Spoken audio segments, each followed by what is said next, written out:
6 ফেব্রুয়ারির ঘটনা। তৃতীয় ধাপে ঢাকা ও চট্টগ্রামের প্রাথমিক বিদ্যালয়ের সহকারী শিক্ষক পদের ৬,৫৩১ জনের নিয়োগ বাতিল করে রায় দেন উচ্চ আদালত। তাৎক্ষণিক আদালত প্রাঙ্গণে নজিরবিহীন বিক্ষোভ করেন চাকরি প্রত্যাশীরা। এরপর থেকে নিয়োগ বহালের দাবিতে রাস্তায় ভুক্তভোগীরা।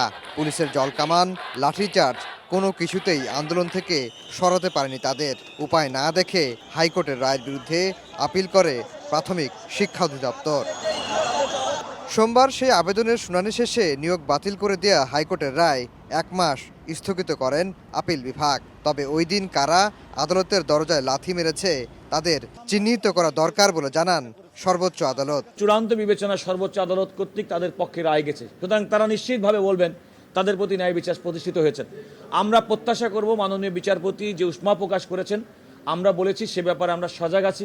যারা আমাদের এই ধরনের কোনো ধরনের অপ্রীতিকর ঘটনা ঘটিয়েছেন, নিশ্চয়ই সে বিষয়ে আমার মনে হয় সুপ্রিম কোর্ট প্রশাসন আছে এবং আমরা নিজেরাও আমরা চেষ্টা করব যেন এই ধরনের কোনো ঘটনা পুনরাবৃত্তি না ঘটে।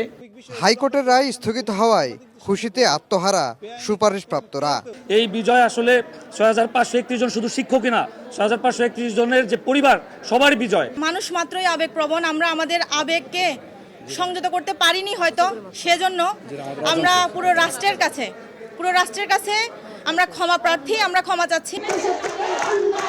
চলতি বছরের জুলাইয়ে সরকারি চাকরিতে কোটা পদ্ধতি বাতিল করে রায় দেন সর্বোচ্চ আদালত। এ রায়ের ফলে কোটার ভিত্তিতে সরকারি প্রাথমিক বিদ্যালয়ের সহকারী শিক্ষক পদের ৬,৫৩১ জনের নিয়োগ অনিশ্চয়তার মধ্যে পড়ে। আফজাল হোসেন, সময় সংবাদ, ঢাকা।